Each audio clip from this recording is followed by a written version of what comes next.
Today I'm going to show you how to make curried chickpea nuggets. Crispy, crunchy curry delight. Unleash the magic with our chickpea nugget tutorial. Watch as we transform humble chickpeas into golden nuggets, paired perfectly with a tantalizing red curry sauce. So the first step for our Channa is hot pan, going in with some mustard oil.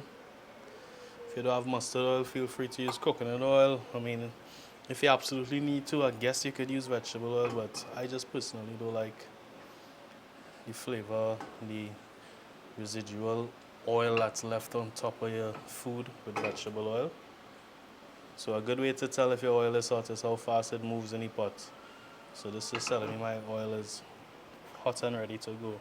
So going in with, let me go in with some leaves first. Some Caripulee leaves, straight from my tree. Some Scotch bonnet pepper. And some onion. Start to build that flavor. Give that a mix. Get everything mixed in well. Coat it in that mustard oil. And all the flavors to marry together. Right, next in we're going in with some pimento flakes. Yeah, so if you're living outside of Trinidad and you want access to pimento with a long shelf life, shallow farm. Chadon Beni, in this case dehydrated Chadon Beni. So again, you know, with pimento and Chadon Beni, these are constantly get questions on what could we use as a substitute. Well, now you don't need a substitute if you get the real thing. Of course, if you have access to fresh pimento, fresh Chadon Beni, by all means use it. But for those who don't, this is a very good option. Alright, so now we're going in with our garlic. Just continuing to build that flavor. You never wanna rush to adding garlic because garlic tends to burn quickly. So I'm just adding it in about a minute before I add in my chickpeas or Channa as we call it here. Alright, so as you see, you'll see like some parts of the edge here, our garlic is starting to turn dark brown in color. So that's our cue, because garlic tends to get bitter when burnt. So we're going in with our Channa, excuse me. So today I'm using canned Channa because a lot of people, that is what they have readily accessible to them. You could use the dry Channa and just soak it like the night before. Yeah, so what I wanna do now is coat all the Channa in our seasoning mixture. Now I'm just gonna season with some salt and pepper again, just building on that flavor.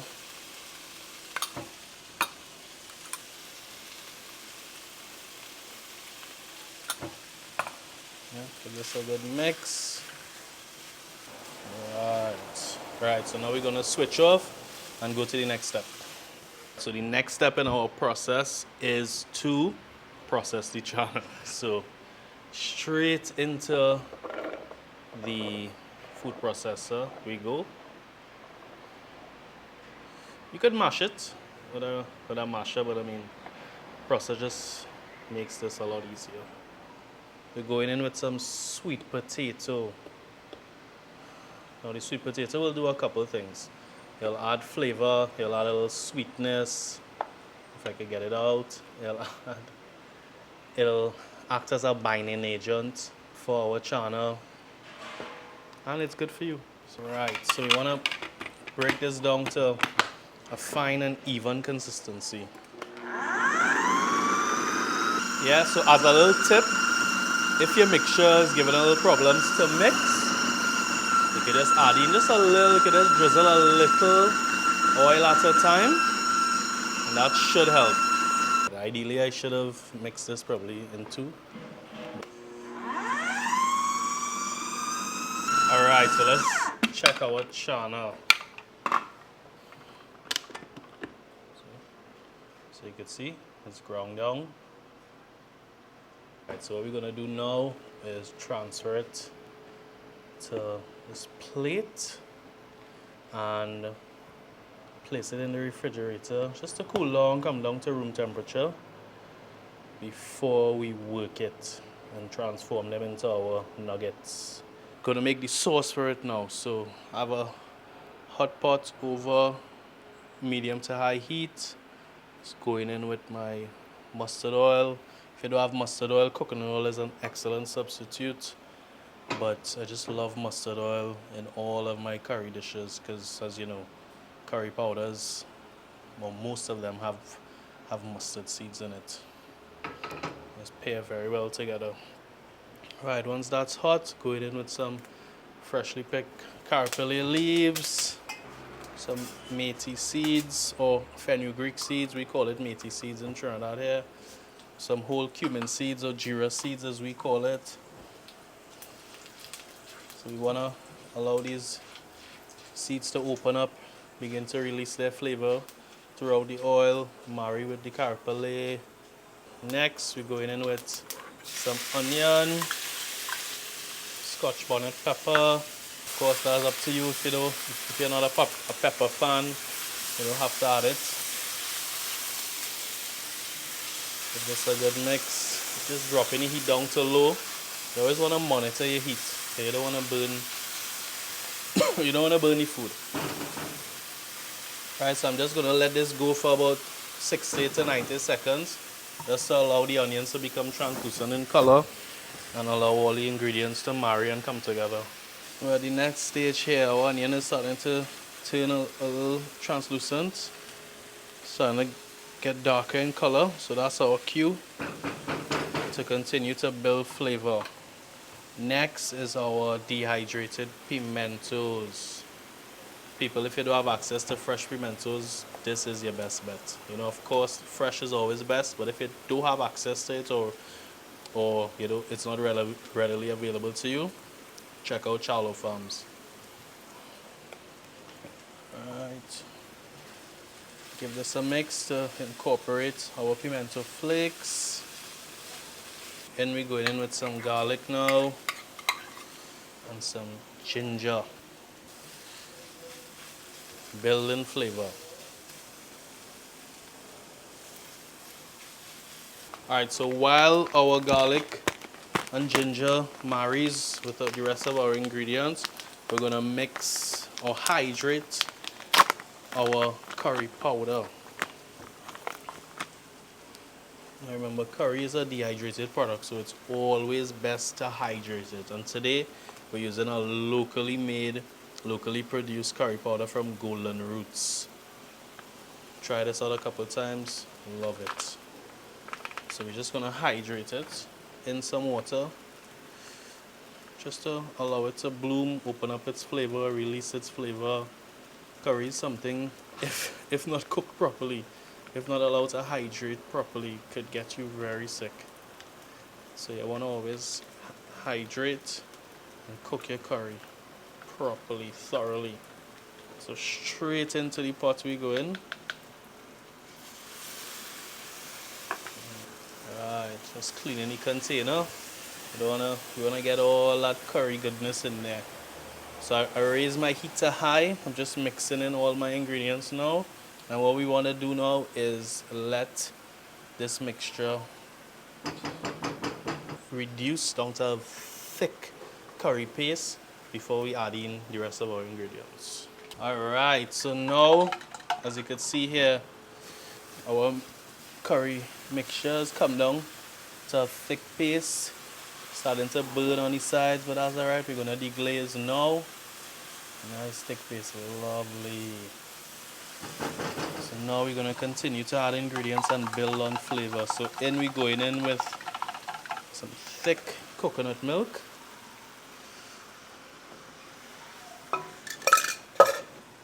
Some brown sugar, so add a little touch of sweetness, help to build that flavor, and some tomato paste, which will thicken, add sweetness, and just add a whole another level of flavor. So we're gonna give this a good mix, bring this to a boil, and then reduce the heat down to a simmer and let it thicken up. So now that we have it all evenly mixed, I'm just gonna cover him, allow it to come up to a boil. Alright, so as you can see right around the edge, it's boiling up. So what I'm gonna do now is drop the heat down to between low and medium and just let this continue to thicken up. You don't want it to reduce too much, but we just want to bring it down, I would say, by about 20%, which should take about 5 minutes if so long. After that, we're going to taste and adjust seasoning. Alright, so it's been about 5 minutes. Let's check our sauce. Let's check the consistency. Oh yeah. Right, so now we're gonna season. So we're just going in with some salt and some pepper.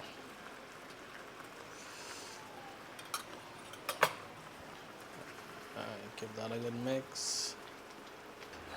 It's a good sign to tell you your sauce is nice and thick. Once it fully coats the back of your spoon,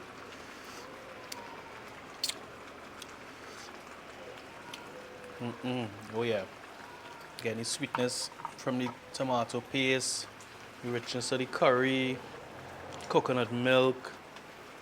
Oh yeah, love it. A little heat at the end from the scotch bonnet. Alright, so this is ready to go. Right, so our Channa nugget mixture has come down to room temperature. So now what we want to do is shape it into nugget form. So right behind it I have some water. This is just to prevent the mixture from sticking to your hand. I just want to take about, let's say, a tablespoon to a tablespoon and a half in your hand. Just shape it into a ball. Press it down the middle. It doesn't have to be a perfect shape. And then into our breading solution we go in. So first we have some flour.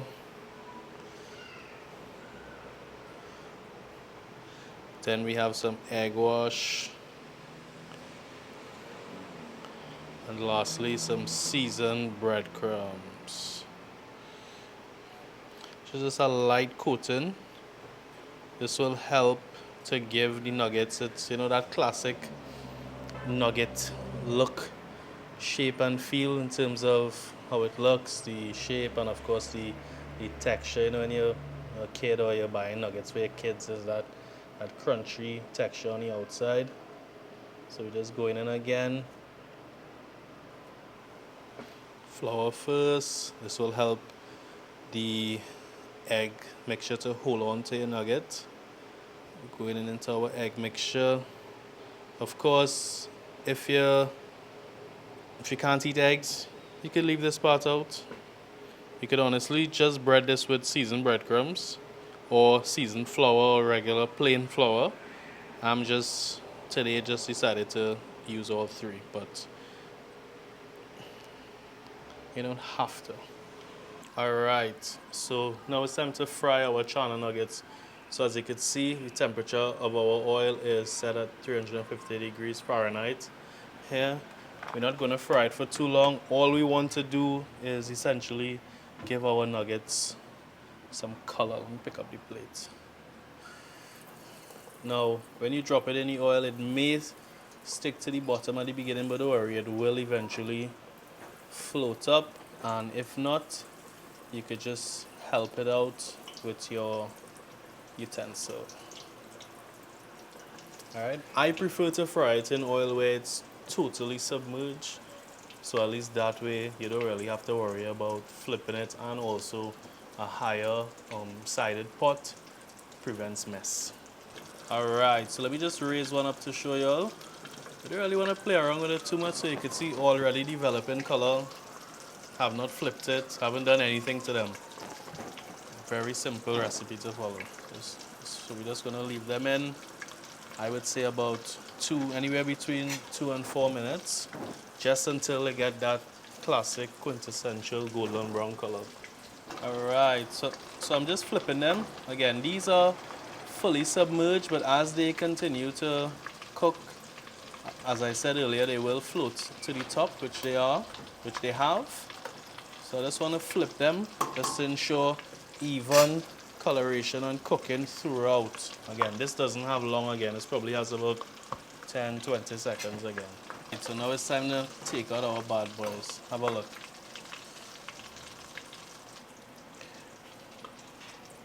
Now, of course, if you don't want to fry them, you don't have to. You could pan fry it in a non-stick or in a non-stick pan without any oil.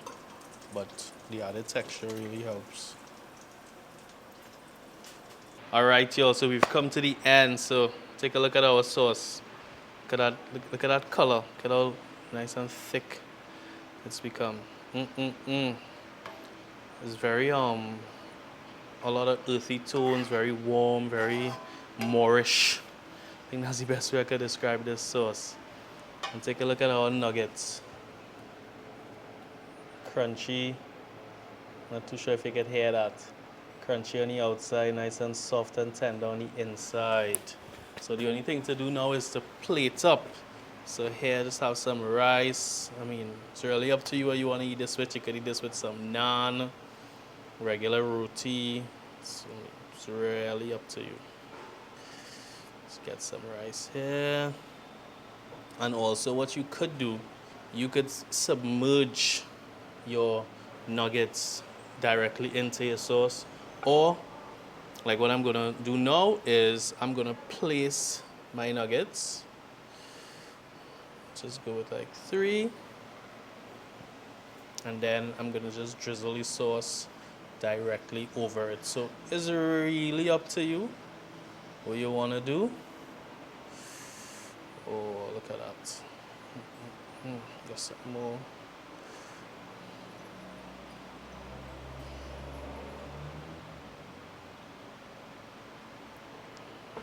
Lovely. Just finish up with some fresh chopped Chadon Beni. Wow. So let me break into this. Oh wow, so nice and tender. Break into that. Let me get some rice with some sauce. Oh